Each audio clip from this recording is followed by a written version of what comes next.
Labdien, šodien mēs esam satikuši. Didžēlu, jeb Elīnu Fūrmani. Cik tev, Elīna, lūdzu, ir gadi? Man tik daudz gadi jau ir, 24 palika 2. decembrī. Super.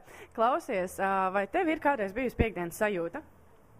Diezgan regulāri, kā katru piekdienu, man liekas, sākot no kaut kādiem 13, 14 gadiem. Bet dažreiz arī nepiekdienās, dažreiz arī darba dienās tā piekdienas sajūta pēkšņi hops un ir. Vai tev ir arī kādreiz pirmdienās piekdienas sajūta? Dažreiz arī gadās, kad ir pirmdienās piekdienas sajūta. Tieši tā. Un ko tad tu tā dari ar to piekdienas sajūtu pirmdienā? Nu, redz, man jau ir ļoti vienkārši. Man ir pašai savu vietiņu, savs klubiņš Dīstēls, kur es jebkurā brīdī, ja man tā sajūta uznāk, tad es kā reiz te varu uzrīkot ballīti. Un tā var būt pirmdiena, otrdiena, trešdiena, ceturtdiena vai svētdiena. Piekdienas sajūta, kad viņi vienkārši ir un viņi atnāk. Un starp citu, dažreiz mums pat ir bijušas šeit tādas ballītes, kas notiek, teiksim, darba dienās, piemēram, otrdienā. Un jāatzīst tā, ka izkonkurē daži laba piekdiena. Baigi forši. Ar ko tev šķiet piekdienas sajūta ir foršāka par citām sajūtām?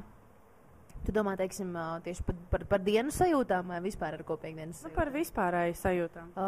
Noteikti piekdienā tā lieliskā sajūta ir tāpēc, ka viena nedēļa ir pagājusi un darbiņi ir beigušies, un mēs tā kā mazliet varam uzelpot un atpūsties, jo pārsvarā sestdienas, svētdienas ir tādiem normāliem cilvēkiem, nevis no izklaides sfēras brīvdienas, un tad cilvēki dodās ārā. Bet ar mani ir mazliet savādāk. Man tā piekdienas sajūta, kā jau es saku, var atnākt pirmdienā, otrdienā un trešdienā, jo pārsvarā vienmēr piekdienās un sestdienās man ir tā kā jāstrādā. Un tad es varbūt reizēm mēģinu miksēt to, kad es strādāju un noķert kaut kādā brīdī arī to atpūtu, un kā kur reizi izdodās, teiksim tā, bet jā, piekdienas sajūta noteikti ir īpaši ar to, kad vai nu skola ir beigusies tajā nedēļā un visi eksāmeni un visas lietas ir nokārtotas, vai nu darbs ir beidzies un var mazliet atpūsties un tā kā iepauzēt nedaudz. Tieši tā, mēs esam šeit saistībā ar misiju, ka mēs vēlamies ieviest piekdienas sajūtu latviešu tautai arī pirmdienās. Ko tu par to saki?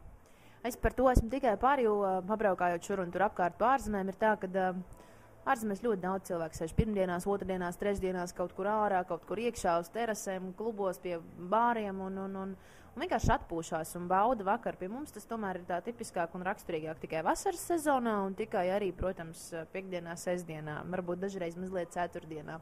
Bet, protams, ka ļoti gribētos, lai lielākā daļa latviešu arī pirmdienu, otrdienu, trešdienu iznāktu kaut kur ārā no mājām, apskatītos, kas notiek apkārt un mazliet izklaidētos. Es, protams, arī saprotu to, ka iespējams šī problēma ir saistīta ar ekonomisko situāciju pie mums valstī un noteikti arī ar cilvēku skaitu, kurš mums nebūtu nav tik liels kā, piemēram, citās Eiropas lielajās valstīs, kur cilvēki tiešām ir pārēm un vienalga kādu vietu tu atver, vieta ir pārbāsta un cilvēki dzer kafijas un dzer gardus dzērienus un sēž.